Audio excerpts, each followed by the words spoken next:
Economic and Financial Crimes Commission (EFCC) says he could not arrest the former governor of Kogi State when the former governor came to the car park arena of the commission's headquarters recently because he was holding the hand of the current Kogi State governor, OsazuwaAkonedo, who have immunity. EFCC stated this on Wednesday while giving account before Federal High Court sitting in Abuja on why the former Kogi State governor, Yahaya Bello, was absent at the court. According to EFCC, if they had made an attempt to arrest the former governor the commission's car park, there would have been a possible anarchy because the governor, OsazuwaAkonedo, came almost entirely with the security operatives attached to his office. Meanwhile, a witness also narrated how the former governor was sending money out of Kogi State government coffers to him to convert the state funds to dollar for the payment of his children's school fees. Details of this and other related news releases by the Public Relations Unit of EFCC are presented below. Alleged 3 billion naira's fraud. How money flowed from Kogi State government to my account's BDC operator. Jamilu Abdullahi, an Abuja-based bureau de change operator and third prosecution witness in the trial of Ali Bello, on Thursday, September 26, 2024, gave a narrative of the financial transactions between him and the Kogi State government under former governor Yahaya Bello before Justice Obiora Egwatu of the Federal High Court, Maitama, Abuja.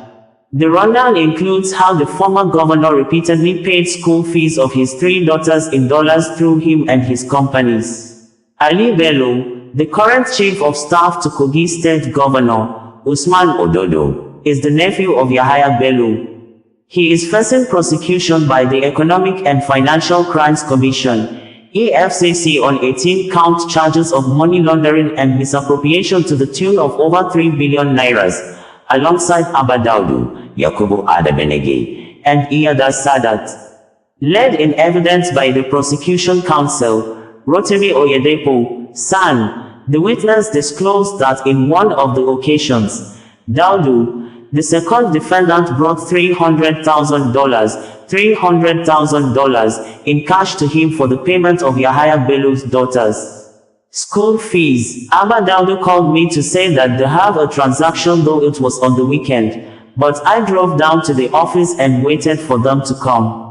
Upon their arrival, 3 of them came. One of them stayed in the car with the driver. 2 of them walked to my office, and a friend of Abba Daudu was holding black leather bag containing $300,000.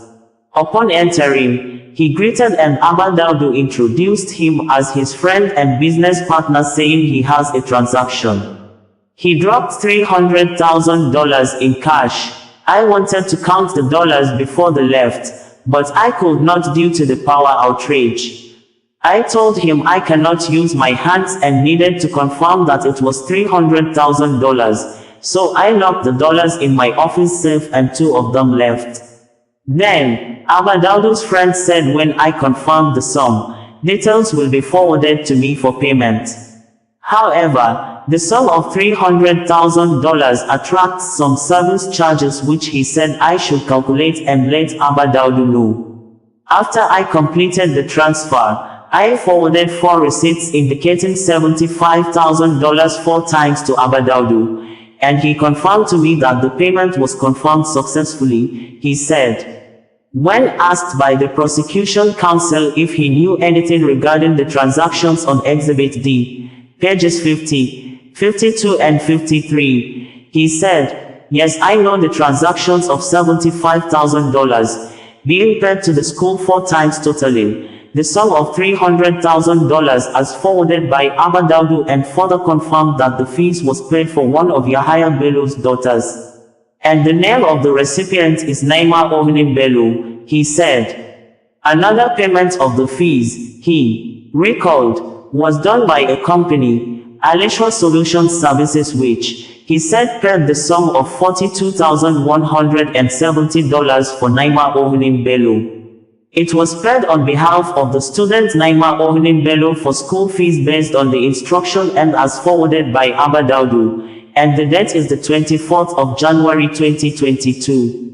On page 7 of the Exhibit D, was $78,160 he identified as payment for school fees through Alishwa Solutions Services in respect of another Yahaya Bello's daughter, Fatima Bello. Based on the receipt before me, I am seeing acknowledgement of $78,135 being paid for Fatima Bello and on the Alishwa Solutions Services, he said. On page 1 of Exhibit D, he identified a transaction of $44,675 also for Naima Bello. I have seen it on the receipt of the payment. $44,700. $44,700 was paid to the school, but due to internal charges from the bank, $25 was deducted, making the total balance of $44,675, he said. The beneficiary school, he told the court, was American International School, ASH. Regarding transactions from Daudu's company, Kiles Nature Limited to his own Kun Fayakun company's account on December 15 and 17, 2021, he said, I received the sum of 100 million Nairas on the 15th of December 2021 from Kiles Nature. On the 17th of December 2021, I received 400 million Nairas. Meanwhile on the 21st stone, 22nd and 23rd, December 2021, I received 100 million Nairas. On the 22nd, December 2021, I received the sum of 100 million Nairas only. On the 23rd of December 2021, I received 35 million Nairas. I also received payment from Remita International in the sum of 40 million Nairas on the 12th of December 2021. And there was an entry of 33 million Nairas on the 17th of December 2021. On the 7th of February 2022, I confirmed the receipt of 90 million Nairas from Kiles Nature, he said. Counsel to Ali Bello, first defendant A.M. Aliyu, who wished to cross-examine the witness, asked for adjournment to enable him study and have a full grasp of the massive facts and figures involved. Nuren Jimo, counsel to the second, third and fourth defendant, agreed with him, while the prosecution counsel objected to the adjournment on the account that the witness has been in the dock since February 6, 2023. I believe the cross-examination of PW3 should begin. If there are other grounds, however, the application can be sustained. If not, I urge your lordship to turn it down. Justice Egwato adjourned the matter till October 25, 2024 and November 5 and 6, 2024 for continuation of trial. It could be recalled that while testifying on Tuesday, September 24, 2024, the witness identified that page 9 of Exhibit D also contained $11,000 payment by Wells Oil and Gas to ASH, which was done based on Daudu's directive being the one who gave him the account details into which he made the payment. He further explained on the same date that Exhibit 16, 17, 18, 19, 20 and 21 were all payments to ASH. Exhibit 16, he said, captured payments of $7,653 to Bello Nana Fatima. The same he said applied to the payment of $19,296 on page 17 and $7,725 on page 18, while pages 19, 20 and 21 captured payments of $6,611.29, $21,470 and $21,492 respectively in favor of Zara Bello. He also narrated on September 24, 2024 how cash lodgements running into millions of naira were made into his E-Traders International Limited and Kun Fayakun companies' accounts as well as to his personal account by Daudu. According to him, on July 27, 2021 he received 10 million nairas and on August 19, 2021, there was a cash deposit of 100 million naira in 10 million naira tranches and 100 million naira deposit on August 25, 2021. On August 30, 2021, he disclosed that there was 63 million naira deposit and an additional 50 million naira a day later on August 31, 2021 into his account. He further disclosed that on September 2, 2021, there was a double 30 million naira lodgement totaling 60 million naira.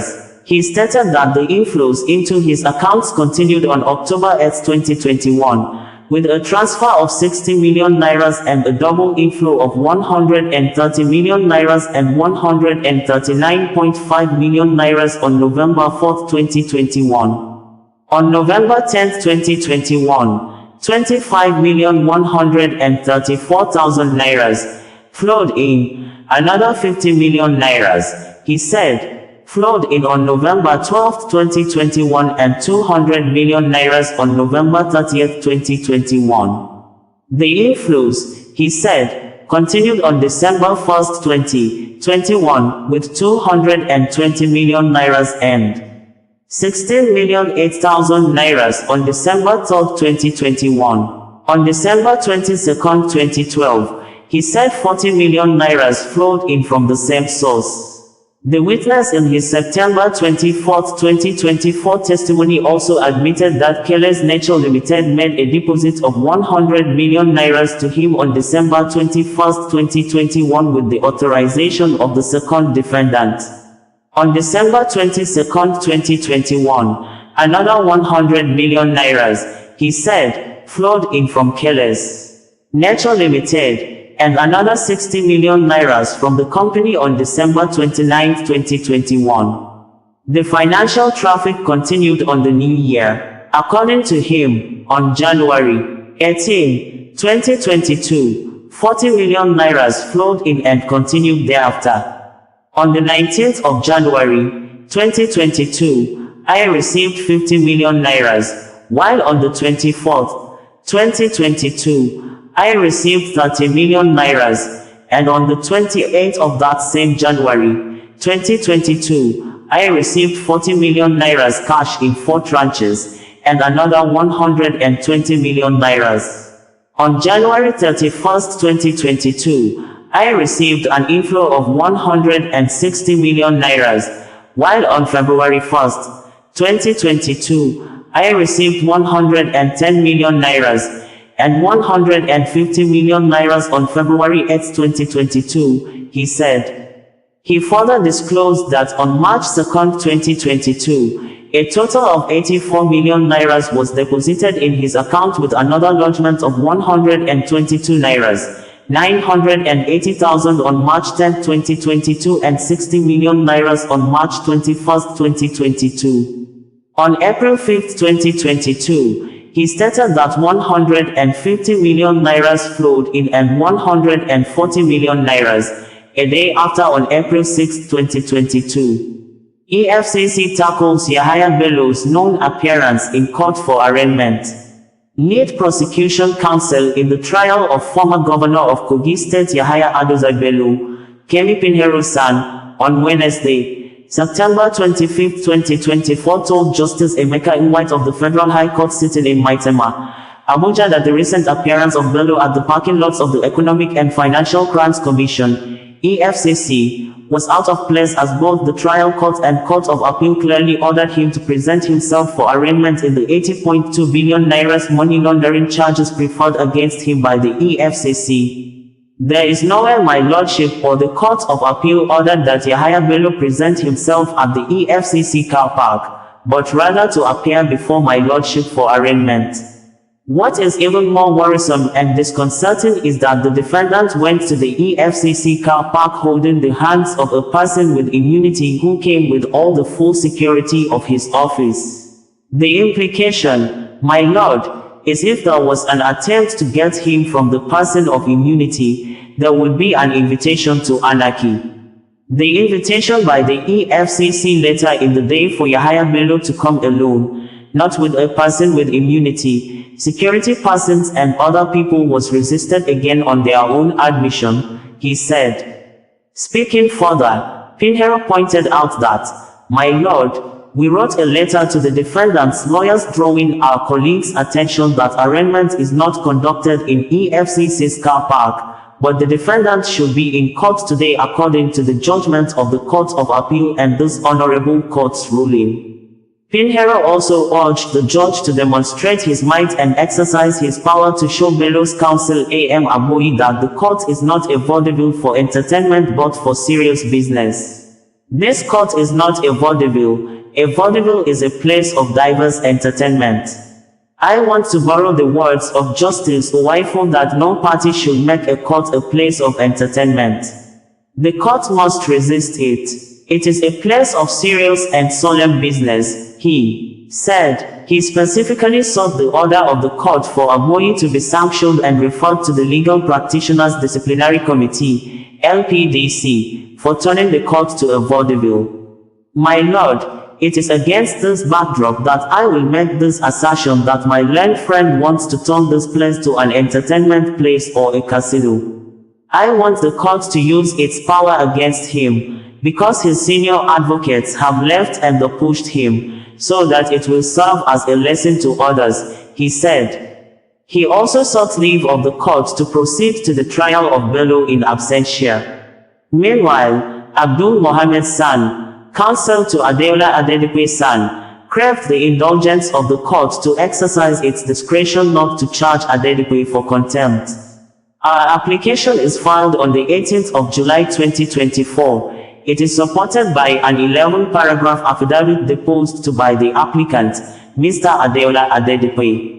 That affidavit has an exhibit marked A, and in compliance with my lord is a written address. We are urging my lord to exercise his discretion. We are on bended knees begging you to exercise your discretion and grant the prayers that are contained in the affidavit," he said. After listening to the counsels, Justice Nwite stressed that the matter is slated for arraignment, and it seems it has gone back to square one. "It's been over 5 months now and I don't know how the case is going. With the submission made by counsels this morning, it's quite unfortunate, but I have to reserve my comments. I have to reserve judgment on the submission of these counsels." He thereafter adjourned the matter till October 30, 2024 for arraignment and ruling. The EFCC is prosecuting Bello on 18-count charges bordering on money laundering to the tune of 80.2 billion naira. Yahaya Bello must have his day in court. It is public knowledge that a former governor of Kogi State, Mr. Yahaya Bello, had made several unsuccessful attempts to throw spanners in his ongoing trial through some irresponsible and utterly rascally efforts. The appropriate place of surrender will be before Justice Emeka Nwite of the Federal High Court, Abuja, before whom his legal team had undertaken to produce him to answer to the 18-count charges of money laundering preferred against him by the Economic and Financial Crimes Commission, EFCC. Yahaya Bello should be more interested in clearing his name than playing the victim and crying persecution, where none exists. To even insinuate that he was the target of a phantom assassination attempt because the EFCC made efforts to effect his arrest at the Kogi State Governor's Lodge where he had been hiding, is preposterous. It is the first time in the Commission's more than 2 decades existence that such a jejune claim would be made. This is no more than scaremongering, intended to scandalize the Commission. But EFCC is not deterred by this, and other shenanigans by the ex-governor. The Commission remains committed to ensuring that the law takes its course in the money laundering charges already filed against Yahaya Bello in court. EFCC is eager to engage the former governor in the courtroom where the avalanche of evidence so painstakingly assembled can be presented and arguments marshaled for justice to be served to all parties involved in this saga.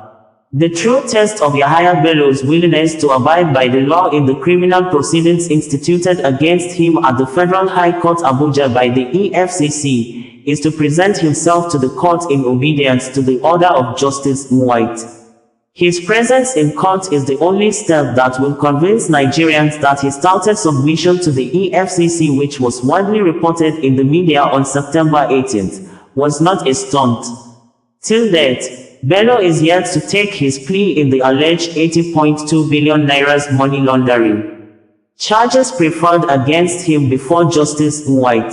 His invasion of the corporate headquarters of the commission with a retinue of security details, hand-to-hand cahoots and carriage with a sitting governor having immunity, unwarranted media blitz, scripted sleight of hands unknown to the public and other back-end intelligence available to the commission, compelled a tactical rebuff of his touted surrender offer.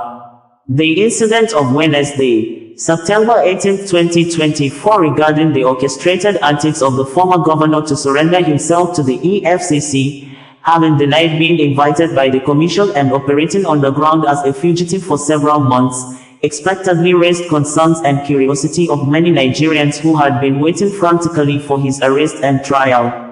As a responsible anti-graft agency, the EFCC is sensitive to public opinions, especially if they are in tandem with its operational codes and standard operating procedures.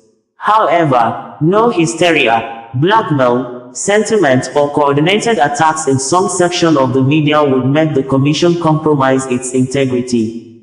Yahaya Bello's matter cannot define the success or failure of the works of the EFCC, as the scorecard of the commission is remarkable and undeniably impressive.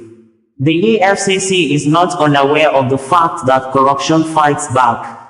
Bello must have his day in court, no matter the recourse to blackmail, appeal to emotive public sympathy or acts of brigandage.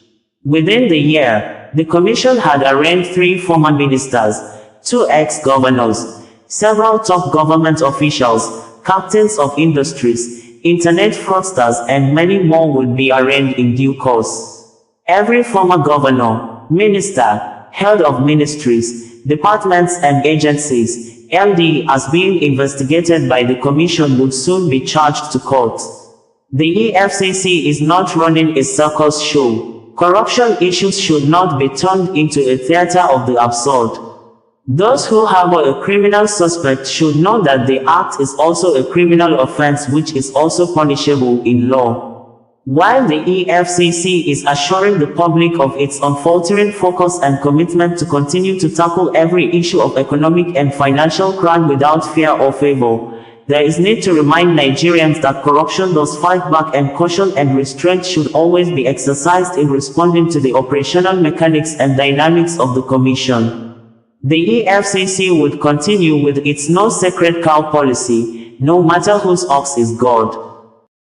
OsazuwaAkonedo, bringing you the news in a more digital way.